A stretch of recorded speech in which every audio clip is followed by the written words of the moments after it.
Alright guys, let's talk about filtering and cleaning our water.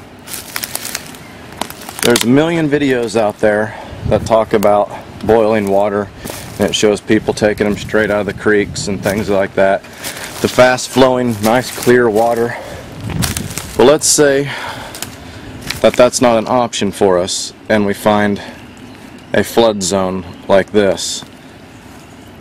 And the only standing water that we can find is a nice sloppy mud hole where every living creature comes and drinks from it, pees in it, defecates in it, and let's say that that is our only source of water. Today I'm going to show you how to not only clean that water, I'm also going to talk about how to take the color out as well as take the nasty taste out. So let's get a bottle and let's get us some of this nice nasty water.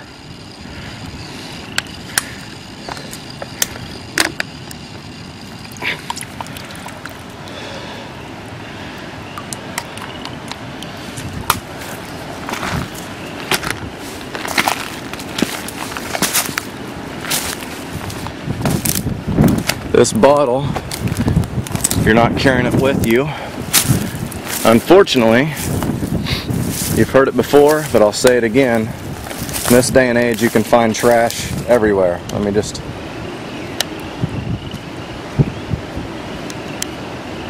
especially in flood zones, you can find bottles everywhere.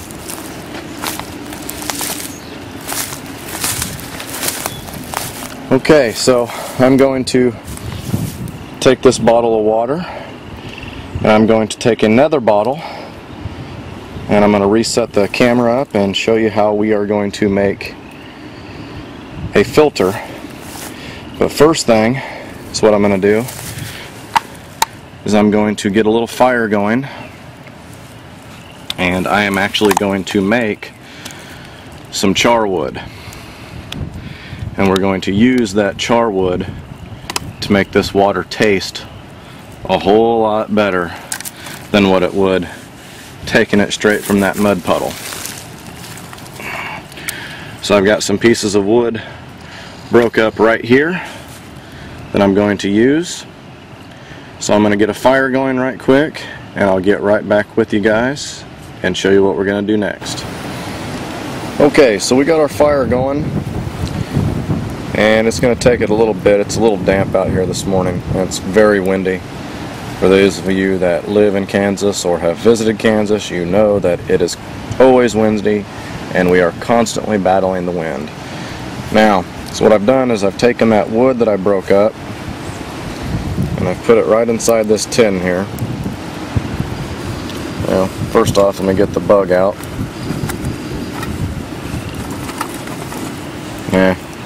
There he is. I'll get him out in a minute.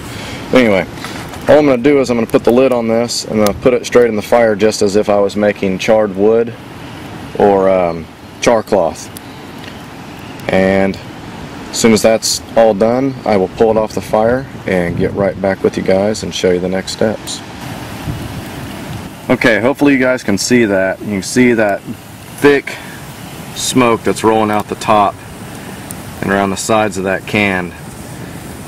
That's that wood in there charring down. Now the fumes that are actually coming out of the top of that will catch on fire. They are flammable, no big deal. In fact, there's different ways you can set up a gaserator from doing something like that. But anyway, that's for another discussion. So I'm going to let this thing go until that smoke is no longer coming out of that tin, or there's a flame no longer at the top of that hole. Get back with you guys. Okay guys, I've pulled it off the fire now, my tin. You want to let this thing cool so that you can touch it, okay? You don't want to burn yourself. Now is what you're going to find inside is charred wood, okay? Very light and fluffy. Now, You might have to do this multiple times in order to get enough of this wood.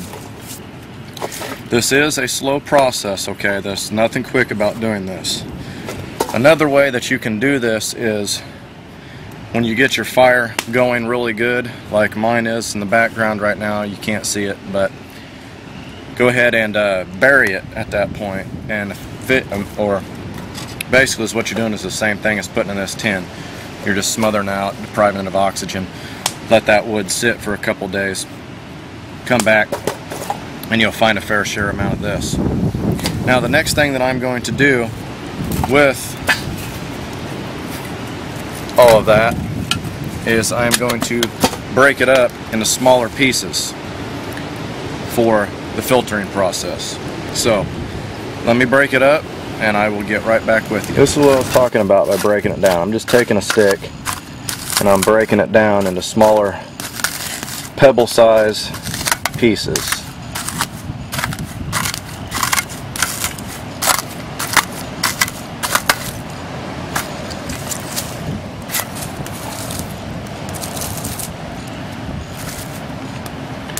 Okay, let me reposition the camera and I'll show you the rest of it here.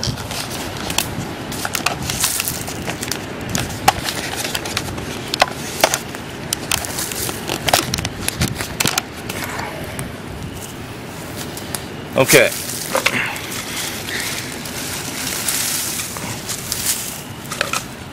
So we've got our charcoal now. Got another bottle, okay? I've cut back side off, and in the cap I've put a hole in it. Cotton bandana. Inside the cotton bandana I have a couple pieces of cotton. Now what I'm going to do is I'm going to take these cotton balls and pack them right into the cap.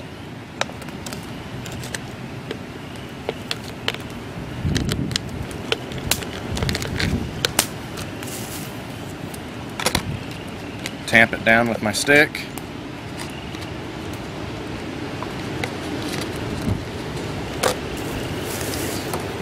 Be right back with you. I'm going to come over here behind me and I'm going to restoke my fire because I'm going to need to boil this water here in a second, so I don't want my fire going out.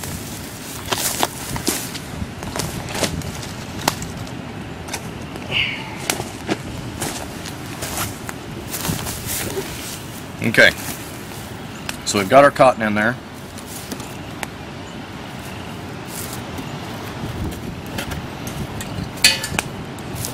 I'm actually going to take my charcoal, I'm going to dump it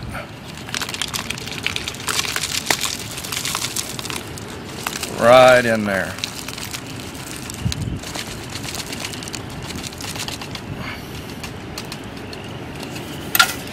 Now, it's a good idea to save you a little piece of charcoal, and I'll show you why here in a minute. Okay, so we've got our charcoal in there and our cotton ball. I'll stuff my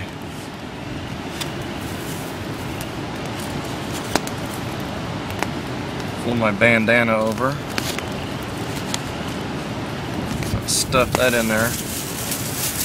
Something else I'm going to do right quick is I'm going to take some of this dried grass. I'm actually going to break it over, and I'm going to use that to keep everything in there nice and tight.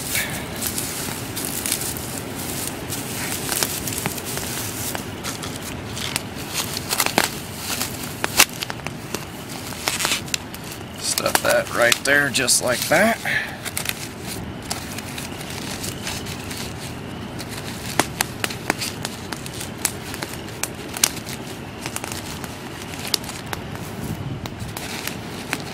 Cotton bandana.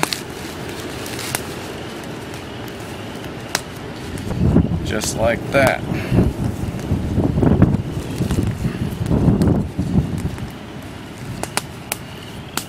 There you have it. You have your cotton on the bottom, cotton ball. Got a whole good amount of charcoal here.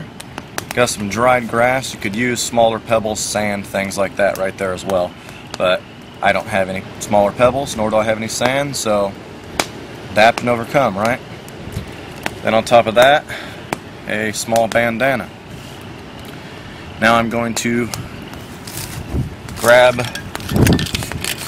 my murky water and I'm going to filter it into this bottle here.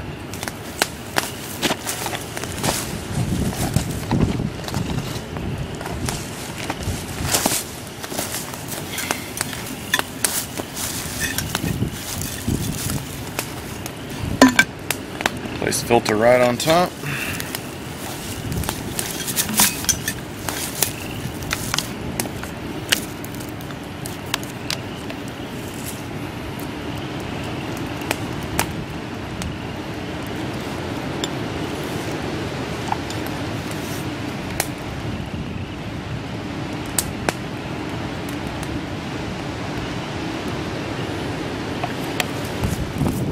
Now this takes some time because if you've done this right, it should not be running out the bottom. Okay, you should be getting a drip. And I'm not yet. It's got to seep, work its way down in there. But after that water has soaked through all those items, it will start dripping out the bottom. I'm going to let this sit for just a little bit. No sense in making you wait till this starts happening. So I'm going to get right back with you in just a few minutes. Okay, so we're back. And it's starting to work its way through the filter now. Hopefully you can see it dripping. That's all you want. You just want it to be dripping. You don't really want it to be running through there. The slower the drip, the more it's filtering. Now, this is not necessity, okay? You do not need to filter your water like this, to this extreme anyway. Okay, going to this extreme, the only thing that I'm doing is making my water taste good at this point, which is something I'm not entirely concerned about, but I have a wife, I have a daughter, and I have another kid on the way, and I don't necessarily want them drinking mud water. We're going to try to make that water taste like, well, Nestea Pure Life the best we can.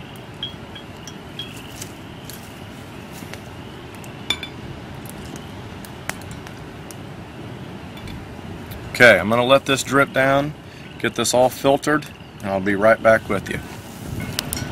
Alright guys, kind of kicking myself in the butt right now because I didn't even think about bringing an extra clean bottle to dump the water I just filtered back into another one so you can see just how clean and clear it really is. But, oh well, give it a shot, see for yourselves. You'll be very, very surprised. You'll pull it out of there and it'll look just like Aquafina clean water.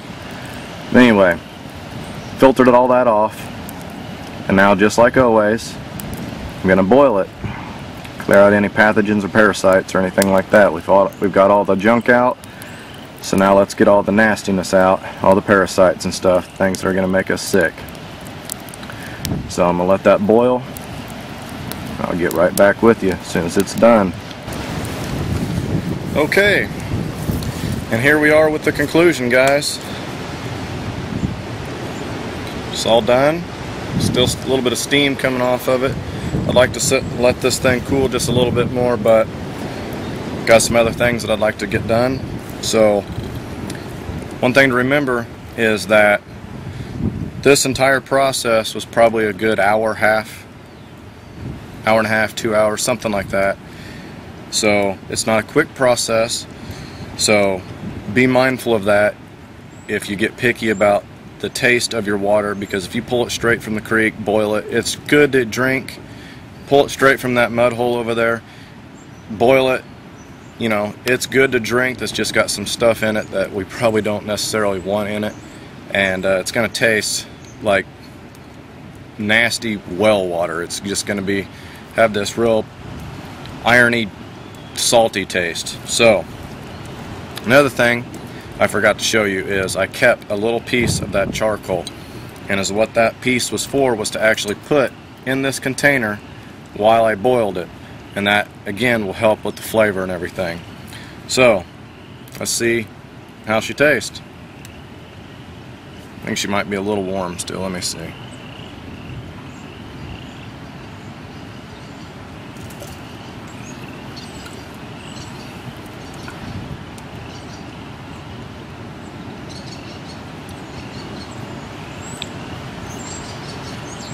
Tastes like clean drinking water to me, guys. So give it a try, see what you think. Have any tips and tricks that you'd like to share with me? Let me know.